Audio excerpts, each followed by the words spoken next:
Hinahan ko po ang lahat na tumayo para po magbigay galing sa salita ng Diyos. Ang mga babasahin po natin ay patungkol sa kasaysayan ni Samson at ito ay matatagpuan sa Aklat ng Hukom, Kabanata 15, mga talatang 14 hanggang 20. Inuulit ko po, sa Aklat ng Hukom, Kabanata 15, mga talatang 14 hanggang 20. Ito po ang sinasabi. Pagdating nila sa Len, sinulubong sila ng nanghihiyaw ng mga Pilisteo. Ngunit si Samson ay pinalakas ng Espiritu ni Yahweh, at ang kanyang datos ay pinatid niya para lamang masusunod na sinulit. May nakita siya ang pangan ng aso, at dinampot niya ito, at siyang ginamit sa pagpatay sa may sandig ng Pilisteo. Pagkatapos, umawit siya ng ganito. Sa pamamagitan ng pangan ng aso, pumatay ako ang sandig. Sa pamamagitan ng pangan ng aso, nakabuntong ang mga bangkay ng tao. Pagkatapos, itinapon niya ang pangan ng aso, at ang lugar na iyon ay tinawag na Buhol ng Pangan. Pagkatapos, si Samson ay nakadama ng matinding uhaw, kaya tumawag siya kay Yahweh at sinabi, "Pinagtagumpay ninyo ako, ngunit ngayon mamamatay naman ako sa uhaw at mabibihag ng mga hindi tulad nito." Kaya ang Diyos ay nagpabuhay ng tubig sa Len. Uminom si Samson at tumumbalik ang kanyang lakas. Ang buhal na iyon ay tinawag niyang bukal ng tumawag sa Diyos. Naroon pa ito hanggang ngayon. Si Samson ay naging hukom at pinuno ng Israel sa loob ng 20 taon. Bagamat sakop pa rin ng mga Pilisteo ang lupain ng Israel. Purihin po ang salita ng Diyos at iwalkang po natin ang kanyang lingkod, Tatay Ben Islam.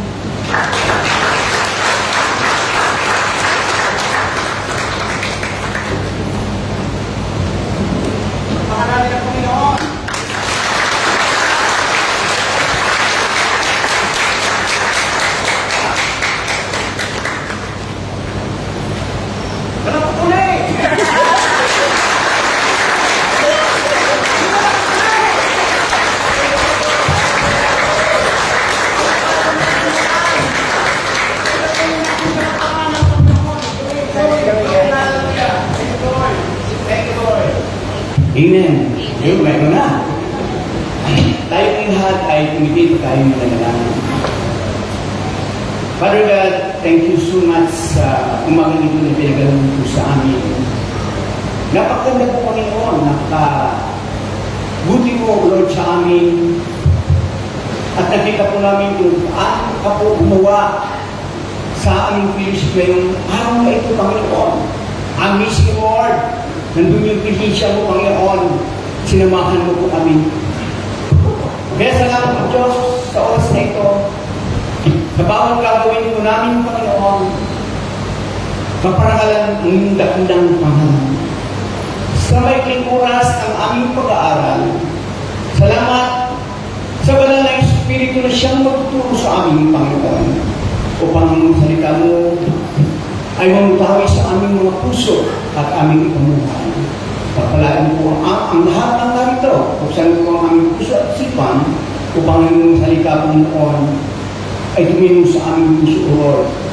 Kaya salamat po, Diyos, sa iyong papuri at karangal sa tanging pangalan ni Jesus. Ang lahat po ay magsabi ng Amen. Amen! Hindi na po tayo maupo tayong mabuti at tuloy po ang Panginoon sapagkat ang oras na ito ay para sa Panginoon at tayo ay narito para makinig ng kanyang salita. Amen! Kaya, di ba sabi ng Bible, hindi lamang sa tinapay na bubuhay ang tao, kundi sa bawat salita na namutawi sa bibig ng Diyos. Ang anak ng Diyos ay nakikinig ng salita ng Diyos. Kailangan natin makinig ng salita ng Diyos. Kasi yun po ang pagkain natin spiritual. Okay. At nakita ko po kanina, grabe ang Lord, ano? Sa praise and worship pa lang, talagang maramdaman ng presensya sa mga paghahandog at sa mga special number, talagang grabe ang Lord. Kaya puri po ang Panginoon. Sa ating pag-aaral, sa aklat po ng hukom sa ating Bible reading, ito po ay isang kwento ni Samson. Sino po ang nakakilala kay Samson? Tayong lahat na nagbabasa ng Bible ay kilala natin si Samson. Si Samson po sa aklat po, sa Biblia po, ay siya yung isa sa pinakamalakas na tao. Amen. Si Samson po ay isang Israelita. Siya isa siyang Israelita. Kasi yung po ang pag-aralan natin yung karakter ni Samson. At siya po ay galing sa lipi ni Dan. Ang kanyang nanay at kanyang tatay ay si Manoah na isang sa lipi ng Dan. At yung kanyang nanay ni Samson ay Baog. Yan. Grabe po, Baog. Titingnan ko namin ang background ng kwento ng buhay ni Samson. At kinausap po ng anghel ang asawa ni Manoah, ang nanay ni Samson, na sabi, magdidinig ka. Kaya pinagbawalan siya, uminom ng alak, huwag kumain ng bawal. At dumating po ang panahon, isigilan po si Samson. At ang sabi ng Bible sa ating pag-aaral, si Samson po ay isilang bilang isang nasa Rio. Nasa Rio, hindi nasa Rino, kundi nasa Rio. Sa wikang Hebreo, nang ibig sabihin ay pinili ng Diyos, iaalay sa Diyos, ihahandog sa Diyos. Yung po si Samson. At si Samson po, ang katangian niya po, siya po ay malakas. Amen. Yung ngayon, sa ating buhay po, mga magulang ng kapatid, sa buhay po ni Samson ay marami siyang challenges. Marami siyang laban. At ang kanyang pinapatay na kalaban ay hindi lamang isang Pilisteo, hindi lamang 100, hindi lamang 200, kundi libu-libong piso ang kanyang nakakalaban. At si Samson po ay nakatagumpay. Okay, sa talatang ito, sa ating nabasa kanina sa ating Bible reading, okay, sabi po ng Bukong chapter 15, 14-20, ito po isang kumpitong talata sa Bible na kung paano si Samson ay nagtagumpay. Sabi din sa ulitin ko po, pagdating nila sa lihi, sila ng naghihiwala ang mga Kristyo. Ngunit si Samson ay pinalakas ng Espiritu. Ni Yahweh ang kanyang gapos ay tinatid niya na para lamang nasusunog na sinuli. May nakita siyang pangalan ng asno, dinatid niya ito at siyang ginamit sa pagpatay sa may 1,000 Kristyo. Pagkatapos umawit siya ng ganito, sa pamamagitan ng pangalan ng asno, pumatay ako ng 1,000. Sa pamamagitan ng pangalan ng asno, nabuntun ang mga bangkay ng tao. Pagkatapos, itinapon niya ang mga pangalan ng asno at ang lugar na yun ay tinawag na buron ng mga. Pagkatapos, Samson ay nagkalaman ng matinding uhaw. Kaya tumawag siya kay Yahweh at sinabi, pinagtagumpay rin ako, ngunit ngayon mamamatay naman ako sa uhaw at magbibihag ng mga hindi tuling. Ito kaya ang Diyos ay nagpabukal ng tubig sa lihim, uminom si Samson at nanumbalik ang kanyang lakas. Ang bukal na yun ay tinawag niya bukal na tumatawag sa Diyos. Laro pa ito hanggang ngayon. Yung tinatawag ng bukal, yan, yun. Yung bukal ng tumawag ang ating si Samson sa Diyos, nagpabukal pa ang Panginoon. Yun ang sa ano po, sa salitang Hebrew po, ay ito po ay inhangkuri. Inhangkuri. O fountain of one bukuri. Ang tumawag po ay si Samson at dinimik siya ng Panginoon. Ngayon, ang ating pong pag-aaralan, ang topic po natin ay God's companionship in life challenges. God's companionship in life challenges. Ang pagsama ng Diyos sa laban ng buhay. Tama. Sino dito ang may laban ng buhay? Pagkatas ko ng pamahay. Tingnan mo. Lahat tayo ay may challenges sa buhay natin. At sabi nga, ang pagsama ng Diyos sa laban ng buhay, pag tayo ang may laban sa buhay, may pagsupong problema, doon kasama natin ang Lord. Amen. Katulad ni Samson, sinamahan siya ng Diyos. Ngayon sabi, narinig ako na isang preacher. Sabi ng isang preacher, ang buhay Kristyano daw, ang pagkikipaglaban daw ng mga Kristiyano ay parang boxing sa loob ng ring. Ring. Amen. Hindi siya masimple na rin. Ito ay ring ng kwadrado. Kasi ang ring below. Sa loob ng ring, nang ibig sabihin, may challenge ang Kristyano at mayroon laban ang buhay at parang boxing sa madaling salita. Tayo ay nakipagbaka sa akaawin mga pagsubok at problema, parang boxing. At siyempre, sa boxing kasi ito ay sport. Di ba? Sport ang boxing. Ay, hindi naman kayo. Ang boxing ay sport. Kaya matalo o manalo ay pagkatapos nagkakamayan yung mga naglalaro. Kasi sa boxing may panuntunan po, may panuntunan. Makinig kayo mabuti, hindi kayo magsisimula. Ang buhay po natin ay may laban. At pagka ang boksingero ay naglalaban, sa taas na may, siyempre may panig sa kabila, may panig sa kabila. At sila muna gano'n, nag-push-up. Sumisigaw sila. Ganon. Ito po yung buhay po ng tao. Buhay po natin ng Kristyano. May laban ang buhay. May challenges. At sabi po sa boxing, may patakaran. May patakaran. Kailangan ang isang boksingero ay disiplinado. Kailangan sa boxing po, bago ka maging profesional, ay dadaan ka muna sa amateur. Hindi kantahan ko lang amateur, ha? Kundi ito ay dadaan ka muna sa amateur. Na ibig sabihin, pag makalusot mo sa amateur, pag nakita ng mga coach, ng mga judges, magandang performance mo, magiging professional boxer ka. Diba, ang amateur po ay hanggang 3 round lang po yan. At sila po ay may suot na gear. Head gear ang tawag doon. Kasi bakit? Mga bago po sila, mga boksingero. Kailangan magsuot ng gear. At hindi po matagal, hanggang na sila 3 rounds. At ang bawat rounds po ay 60 seconds. 1 minute. 3 rounds yung dahil salita. Ibig sabihin, hindi matagal. Kaya, kung bakit ang Kristyano, pag pagsubok ka, may pagsubok tayo, di ba tayo Kristyano, nakakita ko natin, ang bilis mabilis ang solusyonan. Ito ang problema, pag professional ka na. Pag may kahit na tayo ng Kristyano, hindi kayo magkaya. Pag ikaw ay isang professional na, lalabas ka sa 3 rounds, mag-umpisa ka sa 6 rounds, hanggang 12 rounds.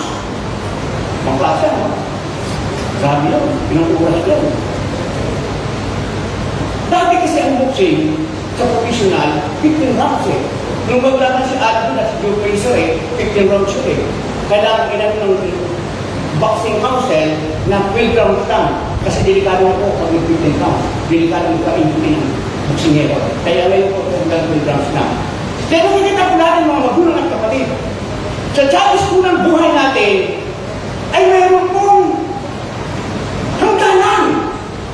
Kaya sabi niya kaniri, hindi ka agad ito. May hangganan, hindi. May katapusan talaga. May katapusan. Amen! Ang laban ng buhay, ang pagsubok sa buhay, ang challenge sa buhay, ay may katapusan. Hindi hanggang ganyan talaga. Hindi po. May pagkatagumpay ka. Pagkatapos kayo na naman, may laban na naman. Kaya kita po natin kay Samson. Si Samson po ay nagtagumpay. Amen! Nagtagumpay si Samson. Nung magtagumpay siya, napagod siya. Nauhaw siya. Kaya sa laban po, ang Kristyano ay laging nagtatagumpay. Pero tatandaan po natin, sa pagtatagumpay natin, may pagkapagod, may pagkauhaw. At kailangan natin dumulog sa Panginoon para bigyan tayo ng kalakasan upang patuloy sa hamon ng buhay para tayo ay patuloy na magpatagumpay. Humingi na tayo.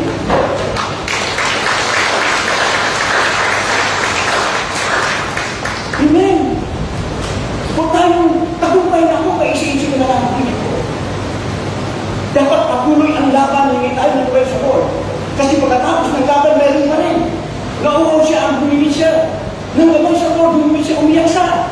Sabi ko sa Hebrews na, yung Hebrews ko na ako sa ibang sabi ng English, the one who cried. Isang umiyak. Talagang hiniling ni Samson, Lord. Bigyan mo ako ng lakas. Kasi hindi pagkatalo ako ng kaaway. Papatayin ako. Binigyan siya ng tubig, ng bukal ng Panginoon at siya ay lumakas. At nanalo si Samson. Bakit? nandoon yung presensya ng Lord sa kanila, kaya siya ay nagtagumpay. Tagumpay mo ba tayo? Lagi tayo nagtatagumpay sa laban. At pagkatapos ng laban, mayroon na naman ulit. Okay, yun po. Kaya nga, God's companionship in life's challenges. Okay, ang pagsama ng Diyos sa laban ng buhay.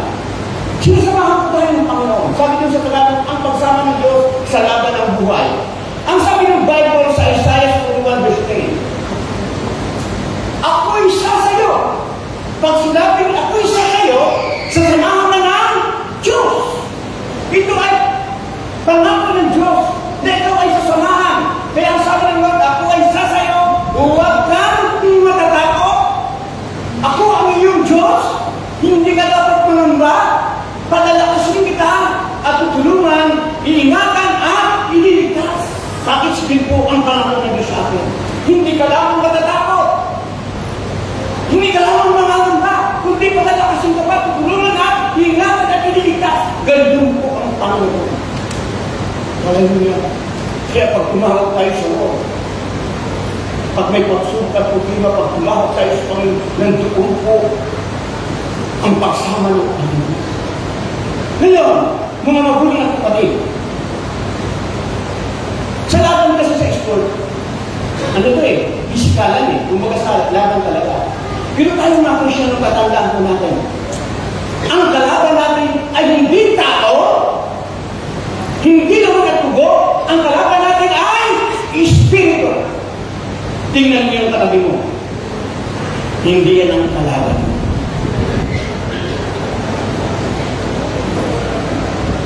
Kaya kung nagkakaroon kayo ng problema, ipanalangin mo siya. Huwag mong tanga. Kasi ang nagpapagal tayo sa espiritu Ang kalaban natin hindi naman at hindi po dugo. Ang kalaban natin ay espiritu. Kaya kung may mga tao na sumusubok sa atin, pinuho po natin sa panalangin. Sapagkat ang Diyos po ay umakuha. Okay, ang Diyos ay isa sa atin. Ngayon, sabi nito, ang pagsama ng Diyos laban sa buhay, sabi nito, ay magbibigay una. Ang pagsama ng Diyos laban sa atin, sa buhay natin, ay nagbibigay una, pag-asa at lakas sa gitna ng mga pagsubok. Pagkasama mo ang Diyos, bibigyan ka na ng pag-asa. Yung nung magunin kami na gabi ko, bakit natin? Doon bila Kuya John, yung pag-asa at pananampalataya. Pag-asa at lakas sa gitna ng mga pagsubok, hindi hayaan ng Diyos na ikaw ay subukin, kundi sa pagsubok mo ay bibigyan ka niya ng lakas. Amen! Maraming bersikulo po sa Biblia ng Diyos, pag sinubok po tayo ay bibigyan ng lakas sa gitna ng pagsubok. At tulad po ni Samson. Okay, bibigyan tayo ng lakas sa gitna ng pagsubok. Sabi ng Buong 15:14, pagdating nila sa Lehi, sinalubong sila ng naghiwayang iwa, naghiyawang mga Pilistyo. Ngunit si Samson ay pinalakas ng Espiritu ni Yahweh at ang kanyang gapos ay pinatid niya ng paralamang nasukulog na sinuli. Nakikita po natin, ang Diyos po ay nagbigay ng pag-asa at lakas kay Samson. Nakikita po natin. Pinalakas ng Espiritu si Samson. Kaya as po siya makinig po tayo mabuti pag ang Diyos tulapan natin, kailangan natin yung pag-hingin ng presensya ng Lord. Pag ang posisyon lang ng Lord ay sa atin, kaya natin pagtagumpayan anong laban na ito. Dahil tayo ay ikapos ng kaaway sa kanyang kalikala, kakalaga ng Diyos yan dahil ang Diyos ay mapagtagumpayan. Amen! Kahit anong pagsubok ang igapos sa atin ng kaaway, kakalaga yan ng Diyos dahil para pagtagumpayan ka. Kaya ang Diyos po ay magbibigay sa atin ng pag-asa at lakas para tayo ay magtagumpay sa ating mga pagsubok, pag-asa at lakas sa gitna ng mga pagsubok, katulad po ni Samson. Grabe si Samson. Grabe. Sabi ng Bible, sabi nito sa ating finding strength in God during life challenges. Pag tayo po ay may laban, may hamon ng buhay, kailangan natin balang magbibigay ang Diyos ng pag-asa at lakas, kailangan natin pagkuha ng lakas sa Diyos sa gitna ng hamon ng buhay. Finding strength in God during challenges. Hingi tayo ng lakas katulad ni Samson. Pagkuha ng lakas sa Diyos sa gitna ng hamon ng buhay. Para bakit kung may lakas tayo, kaya natin mapagtagumpayan ang mga pagsubok at problema. Hingi tayo ng lakas. Finding strength in God during challenges. Nandoon ka sa challenges mo, maadong ka, hingi ka ng tulong sa Diyos, Lord, hindi mo ako lakas. Kaya nasabi ko, dito sa aklat ko ng Bible, sa Pilipos 4:13, ang lahat ng ito'y magagawa ko dahil sa lakas na kaloob sa akin ni Kristo. Magagawa ko mapagtagumpayan. Ang lahat ng hamon sa buhay mo, yung challenges ng buhay mo, ay kaya mo mapagtagumpayan. Hindi sa sarili mo, hindi sa lakas mo, kundi kanino? Sa lakas na kaloob ni Kristo. Ilang ko pag ako ng aral, kung nagagawa ko man, sabi ko nga, kung nagagawa ko man, umikot, nagagawa namin mga kasama ko kami, pag nagagawa ko namin umikot sa mga kapatiran natin, sinusunod namin ang lahat at pinupuntahan namin, hindi po dahil kami ay dapat mapalakpakan, hindi dapat kami ay mapapulihan, kundi sinusunod lamang po namin ang utos ng Diyos, ang tungkulin bilang isang Kristiyano, yung responsibilidad namin, at hiningi po namin ang lakas at salamat sa Diyos na kung kahit gano'n pa nangyayari, ang lakas po ng Diyos kung binibigay sa amin, tulad bilang buong. Sa Diyos ang pupunay, hindi sa amin! Pinagkatutunan sa pagmumay, hindi naman po sino kami. May katamaran naman talaga ako. Pero dahil sa lakas na pinagkalog ng Diyos, nagagawa ko namin. I stand in the presence of God. Not my will, but God's will. Vision din po mo. Pag nararamdaman po natin na tayo ay nawawala na ng pag-asa sa gitna ng mga pagsubok, hingi tayo ng lakas ng Diyos. Sapagat ang Diyos po ay nakikinig sa ating mga hinihin. Handang tumulong sa ating pangangailangan kung ano ang pangangailangan natin. Ibibigay ito ng Diyos para ikaw magtagumpay. Kasi ayaw ng Diyos na tayo ay natatalo, ayaw ng Diyos na tayo naglulubo, ayaw ng Diyos na tayo nanghihina. Pero naunawaan ka ng Diyos sapagkat nandito tayo sa mundo. Kaya ang Diyos ang gagawa ng paraan para mapagtagumpayan mo yun. Bibigyan ka ng lakas na galing sa Kanya. Galing po sa Diyos. Hindi sa kapitbahay mo, hindi sa asawa mo, hindi sa kapatid mo, hindi kanino man, hindi sa kalabi, kundi ang lakas ay galing sa Diyos. Amen! Pangalawa, ang pagsama ng Diyos ay nagbibigay ng proteksyon at kaligtasan mula sa pangalan. Pag ikaw ay sinasamahan ng Lord, andun po yung proteksyon at kaligtasan mula sa pangalan. Iniligtas ka ng Lord. Puputiktahan ka. Nakita niyo po yung kamay. Sa kidlat ng mga pagsubok, puputiksin ng dahil ng Lord. Hindi ka maano. Amen. Pero kailangan mo yung makumbaba sa Diyos. Kailangan mo yung makumbaba sa Diyos na nakakas ka. Sabi na sa pag-aaral, pag ikaw ay umaakit sa hagdan, hindi lang maakit ang hagdan. Kundi mayroon pababa. Tama. Kung ikaw ay nakakaakit, kumiakas ka ng Diyos, dapat makumbaba ka. Hagdan ka pababa. At ang bawat step po natin papunta sa taas ay dapat ganunin po ang step natin pababa. Napukuhin po, pinunong ko. Kaya kailangan na nandun po yung proteksyon at kaligtasan mula sa pangalan. At marami na pong testimony ako, multi-testimony ako sa inyo. Marami na pong nakita ko sa Lord na grabe ang proteksyon at kaligtasan. Hindi lamang sa akin, kundi sa inyo rin. Kung kayong nakatayo dito, sasabihin nyo rin, ang Diyos ang nagputik sa akin, ang Diyos ang nagbibigay sa akin mula sa pangalan. Amen. May marami pa! Mayroon! Hindi na mawala niya. Pati ng buhay ng pangalan niya. May mga ay, nag-iigal ka na, na-aksidente ka pa eh. Tama, ingat ka ng ingat, binabangga ka. Ito eh.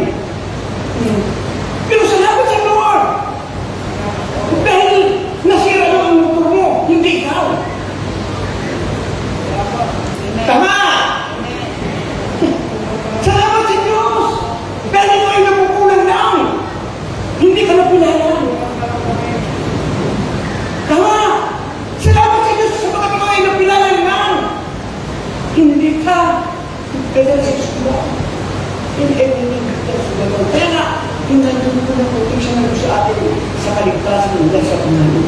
Kaya ang dapat gawin ng isang tao, okay, ang dapat gawin ng tao, faith in the midst of adversity.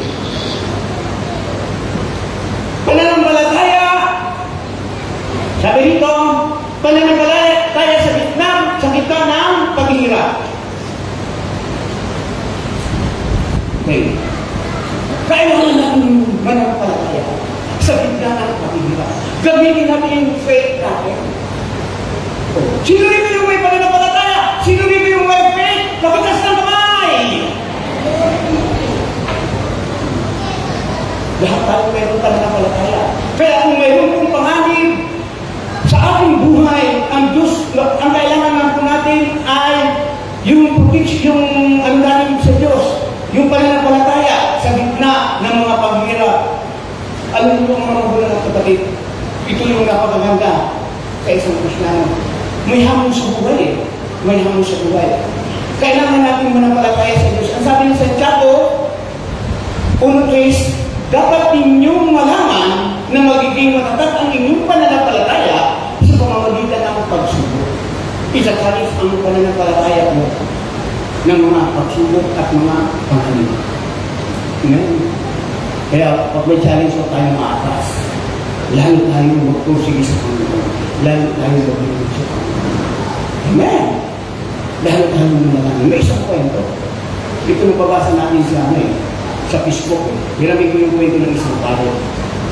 Sabi ng pare, yung kwento niya, may isa daw tao na duguan.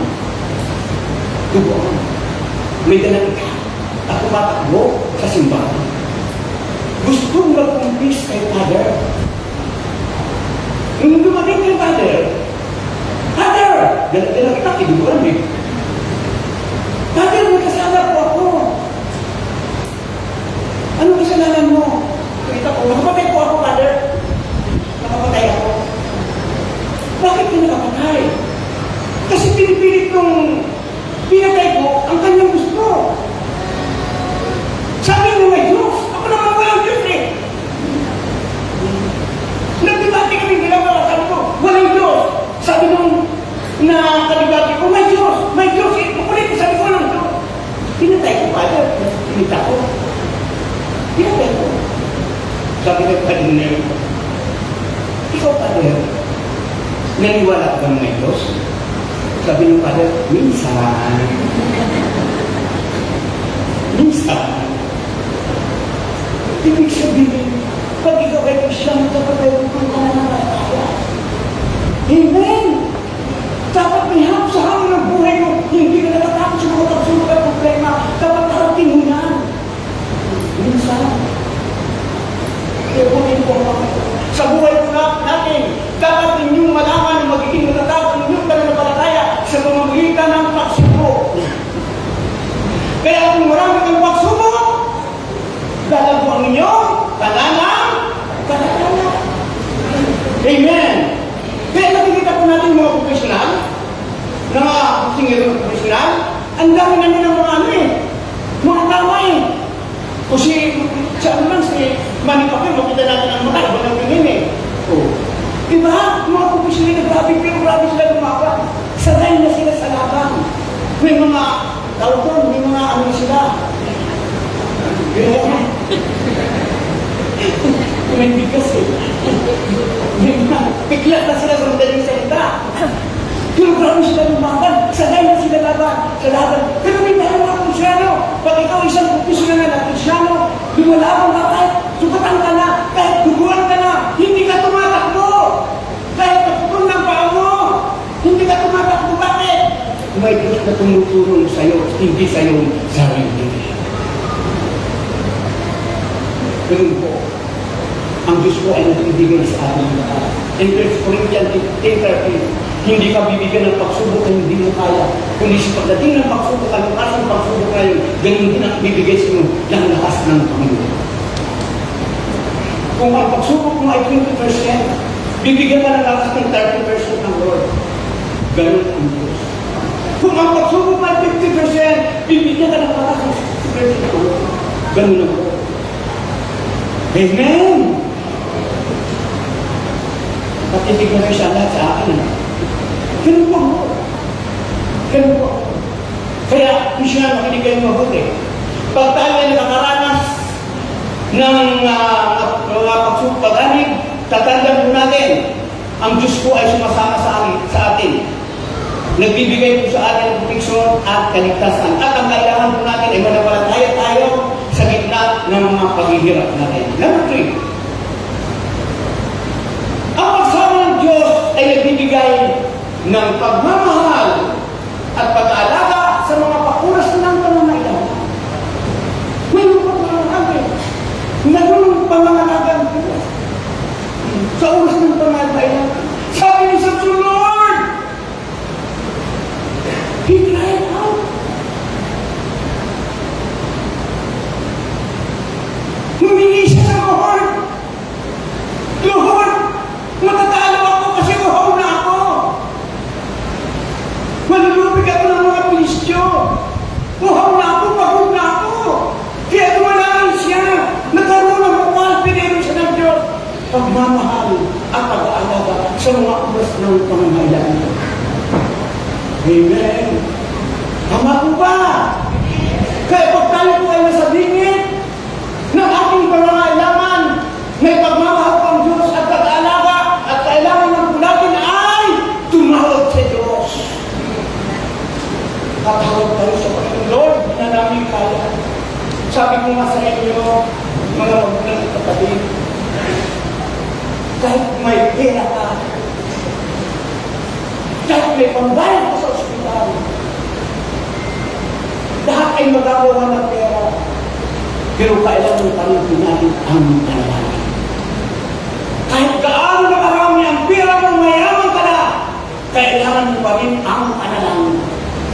Kahit marunong ka na, magaling sa diskarte, kailangan mo pa rin ang panalangin. Kasi ang pagtulong ng Diyos sa pamamagitan ng panalangin ay kaiba sa mga bagay ng material. Ang material na bagay ay Lord. Amen. Kaya, Christian, makinig pa rin mabuti. Kailangan natin manalangin dahil sa Panginoon, lalo na ngayon. May batin po ang buhay natin. Hindi lang natin nakikita. Kailangan natin humingi sa Diyos. Okay. Pagmamahal at pag-aalaga sa mga oras ng pangailangan, ang sabi ng Hukom, chapter 15, verse 18. Pagkatapos, si Samson ay nakadama ng matinding uhaw, kaya tumawag siya kay Yahweh at sinabi, pinagtagumpay ninyo ako, ngunit ngayon mamamatay naman ako sa uhaw at mabibigyan ng mga hindi huling ito. Na ibig sabihin, lumapit siya sa Diyos sa gitna ng kanyang kahirapan para ipagkaloob ang kanyang pangangailangan. At ang nangyari, nagpabukan na ang Diyos at si Samson ay nangyari. Tandaan natin ha, as katao, bilang isang tao ko, bilang isang Kristyano, napagkabubuhay. Amen? Pakitas ko ng kamay nang hindi napagkabubuhay. Wala. Lahat tayo ay napagkabubuhay. May pagkakabot. Kung marami kang pagsubok at problema, kahit pagkagumbay ka, darating ang araw, mapapagod ka. Tama, mapapagod ka na ba eh? Kaya ang nangyayari, kaya mapapagod ka. Ayun ko na, namihila ako. Kaya kailangan natin manalangin. Kailangan natin tumawag sa Diyos para hindi ka bumitiw sa Panginoon. Uwan ko, masarap ko maglingkod sa Panginoon sa patulang kahit mahirap. Ang buhay ng Kristyano ay masayang tunay ko pag ikaw ay naglingkod sa Panginoon. Hallelujah! Ang dapat natin gawin, sabi rito, ang dapat gawin ng tao, sabi rito, trusting God in time of struggle.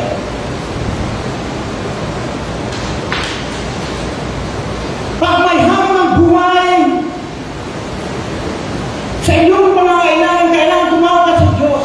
Kailangan mo magtiwala sa Diyos na ibigay ng Diyos ang iyong pangangailangan. Amen? Hindi ka nagdadalawang isip. Trust in God in time of struggle. Trust in God. pagtitiwala sa Diyos sa panahon ng pakikibaka. Kailangan ko magtiwala sa Diyos.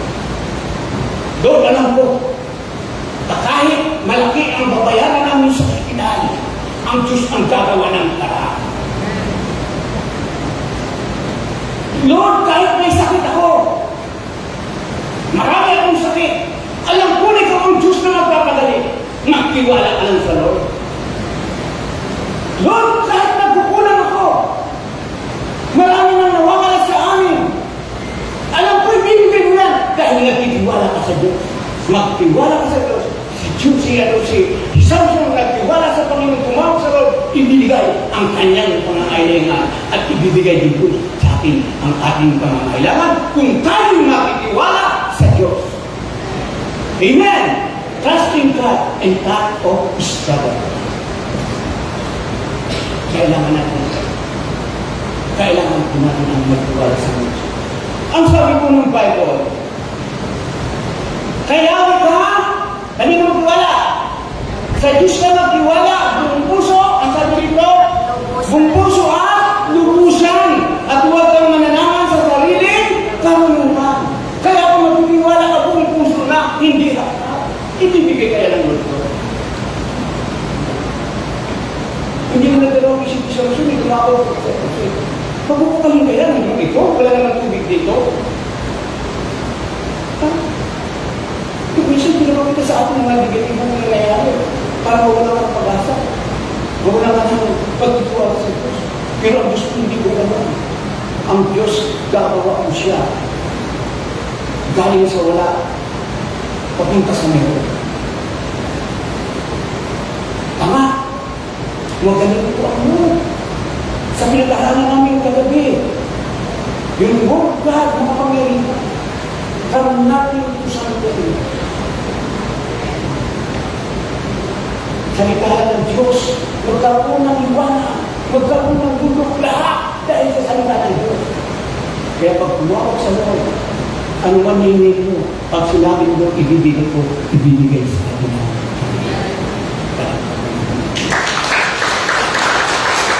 Kailangan ko natin magtiwala ng buong puso. At ito ang maganda. Pag humingi ka sa Lord, may dagdag pa. Katulad ng sinabi natin yun kanina. Parang ganun lang po yun. Humingi ka ng kanin. Okay na sa akin po kanina. Ang ibibigay sa ng Lord, may isda na, may karni pa, may garas na, may malamig ka na tubig, may malakanas pa. Ganun po ang Lord babigay. Hindi limitado. Amen! Kaya magtiwala tayo dito. Yung po ay mga privilege sa ating Lord. Kaya kailangan natin magtiwala ng buong puso at lubusan. At ang sabi ng Bible, itong kalaban natin eh. At huwag mananangan sa sariling karunungan. Huwag tayong mananangan sa sarili natin karunungan. Kundi sa Diyos tayo magtiwala. Kasi ang karunungan natin may hanggan. Yung sa Diyos wala. Kaya huwag binago. Yung po ang dapat natin gawin. Apat po.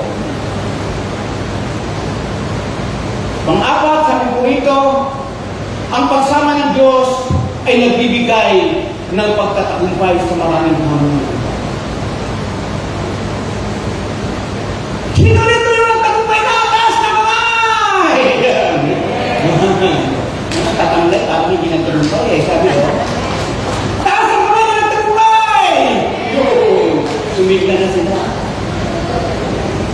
Kailangan pag sinabi nagtagumpay, hiyaw mo kang tungkulor eh. Tayo ay magpatagumpay, hindi sa sarili natin, kundi sa Diyos. Kaya pag binagmamalaki ko ang Diyos, pag nagtaas ko ng kamay, kailangan grabe. Paano nagkagalawang isip ka? Nagtagumpay kaya ako? Ay, nagtagumpay kaya ako? Nagtagumpay ako! Ano po? Yun po. Kailangan pagtagumpay sa maraming hamon ng buhay. Okay, kung chapter 15, 14-15, ilan po tayo siya kay Samson. Pagdating nila sa Le, sinalubong sila ng naging-rutiawang mga Kristo. Ngunit si Samson ay pinalakas ng Espiritu. Diyari at ang kanyang gapos ay pinatid niya na para lamang nasusunod na sinuli. may nakita siyang pangalan asno, ginamit niya ito at siyang ginamit sa pagpatay sa may ilan? 1,000 Pilistyo. Sa aking pag-aaral, ang mga sundalo ng Pilistyo, malalakas po sila. Pag ikaw ay naging sundalo ng Pilistyo, parang sundalo ng Israel. Malalakas sila. Kaya ang isang Pilistyo, pag ikaw ay nagawal na tao, tapos naman na ba? Pili ka matalo, pili ka matalo. Pili ka matalo, pili ka matalo. 1,000 pinatay ni Samson. Sa madaling salita, 1,000 na hamon sa buhay ni Samson. Inulat ka ng paisa. 1,000. Tayo, ilan na ang hamon sa ating buhay na ating napagkaroon. Kapuan mo ang mabuhay na kapatid. 1,000 na pilisyo. Sa ating buhay po, maraming pagsubok at problema, maraming pilisyo sa ating buhay. Pero dahil na tayo ay sinasamahan ng Lord, tayo ay nagtatagumpay. Winawasak natin ang gawa ng mga pagsubok at problema, ang mga pilisyo ng ating buhay, sasamahan ka ng Panginoon. Nakikita niyo po mga magulang at kapatid. Pagkatagumpay sa maraming hamon ng buhay. Kaya bakit kailangan natin? Ano ang ginawa ni Samson? Bakit siya nagtagumpay? We need God's patience and the battle of life. Kailangan natin ang presensya ng Diyos pag tayo ay nakipaglaban sa buhay. Bakit? Kasi pag mayroon ang presensya ng Diyos sa pagkikipaglaban mo sa iyong buhay, sasamahan ka ng Lord dahil nandun sa iyo ang presensya ng Panginoon. Kita po natin, sinamahan si Samson dahil nandun yung presensya. At din po, makikita po natin si Samson hanggang kamatayan eh. Ibang klase, ginumit ang kanyang mata sa inting na ng hukom. Sa last verse, sa last chapter, ginumit ang kanyang mata. Kasi pinutukan ng buke, pinutupuli. At kung dinala niya doon sa bulwakan para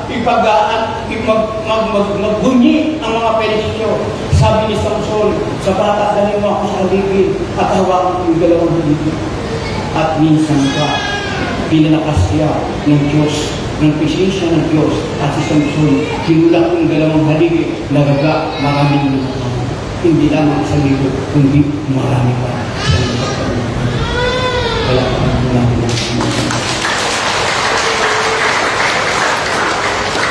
grabe, no? Kailangan natin ang pagsama ng kanyang presensya sa gitna ng laban ng buhay. Kailangan natin si Lord. Huwag ang sarili natin. Huwag kung sino pa man. Kailangan sa pagkikapaglaban natin na yung presensya ng Lord. Ngayon, sa aking pagtatapos, sabi ng 1 Corinthians 15:7, magpasalamat tayo sa Diyos na nagbibigay sa atin ng tagumpay. Kailangan magpasalamat tayo sa Lord. Sa pamamagitan ng ating Panginoong Hesus-Kristo. Ang tagumpay po ay galing kay Hesus-Kristo na napako sa krus ng Kalbaryo na dapat natin ipagpasalamat. Hindi lang wala ka lang, kundi ang bawat tagumpay mo, ipagpasalamat mo sa Lord. Maliit man ito, malaki. Pinagaling ka sa trangkaso mo, ipagpasalamat mo sa Lord. Pinagaling ka sa kanser mo, ipagpasalamat mo sa Lord. Binigyan ka ng 20 pesos, ipagpasalamat mo sa Lord. Binigyan ka ng 1,000, ipagpasalamat mo sa Lord. Ang ipagpasalamat sa Lord ay walang malaki o maliit.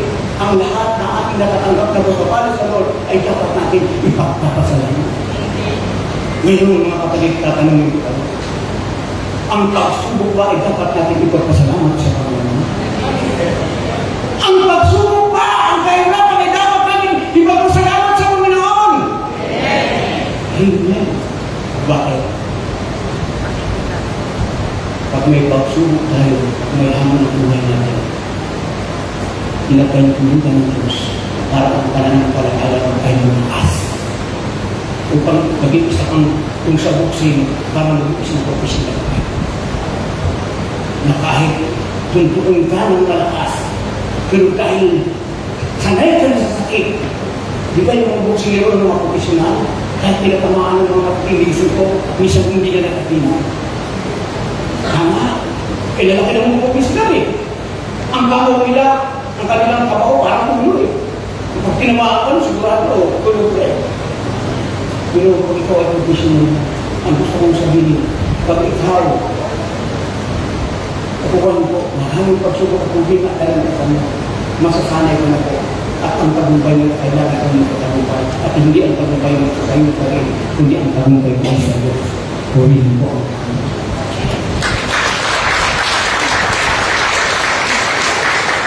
conclusion. Sabi ko ng Bible, sabi ko rin sa aking simula, huwag hayaan nakawin ang iyong sitwasyon, ang iyong pag-asa sa halip ng matakot. Piliin mong maniwala sa kanyang kakayahan na tutulungan ka.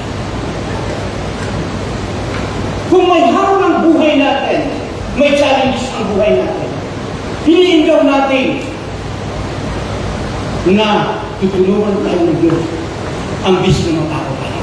Yung po ang dapat natin piliin, tutulungan tayo ng Diyos. Tutulungan tayo ng Diyos. Sabihin mo, saka sabihin mo, tutulungan tayo ng Diyos. God help us. God help us. Pag may hamon ng buhay, may struggle ng buhay, may adversity ng buhay na ako ng buhay, may pamilya mo, hindi ka lang nagtulong sa kanya. At ang Panginoon Diyos, nandyan para ipagkaloob sa iyo at tulad ni Samson. Maraming struggle, pero nagtagumpay siya. Ayun ang dapat natin gawin pag may hamon ng buhay. Exodus chapter 14. Ipagdatan kung kayo ni Yahweh. Kung kumanatag lamang, kayo, kumanatag ka lang. Kumanatag ka lang. At sabi nito, susunod, ang Diyos ang makikipaglaban para sa inyo. Ano ang gagawin natin? Kayo ay manatili lamang nagtahimik sa highway. Pag may hamon ang buhay, pag may laban ang buhay, huwag gagamitin ang bunga para sabihin mo, kanino ba may pagtubong ako, may challenge sa ang buhay mo. Ginabas mo na ang problema ko, naabot mo na ang buong mundo. Pag may laban ang tao, manahimik ka lang. At ang Diyos ang pagkakalulong sa iyo. Ang Pilistyo, ang dami nila, ang kalaban niya sa Samson, ang ingay-ingay, nag-iiyawan. Ipinapakita nila, nag-iiyawan sila eh. Si Samson, tahimik lang. At kumuha siya ng pangalan ko. At nilabanan niya ang Pilistyo. Nanalo po ba si Samson? Ang kailangan natin kapayaan ng buhay, manahimik ako. Huwag na natin ikwento sa ating bahay, huwag na natin ikwento kanino pa man, sapagkat ang balita ay may pangkat. Pag nagbalita ka, sabihin mo, may pagsubok ako, may sakit ako na ulcer. Pagdating mo sa kabila, ang sakit mo na ay goiter. Pagdating mo sa kabila, ang sakit mo na ay cancer. Iba na. Huwag natin ipagkakita. Yung po ang sakit mo sa action, manahimik ka na ay laban ng buhay. Ang gagawin natin pag tayo ay nanahimik, umiyak tayo sa Lord. Kapuntan po natin yung mga ulang sa tayo. Ang panalangin po ay sumisira ito. Anxiety, yung pagkabalisa. Sinisira ng panalangin yung anxiety, yung pagkabalisa. At sinisira ng panalangin ang mga bigat na hamon sa ito. Ang kalaban po natin tatandaan natin, hindi tao, hindi dugo, hindi ang kalaban natin ay Espiritu.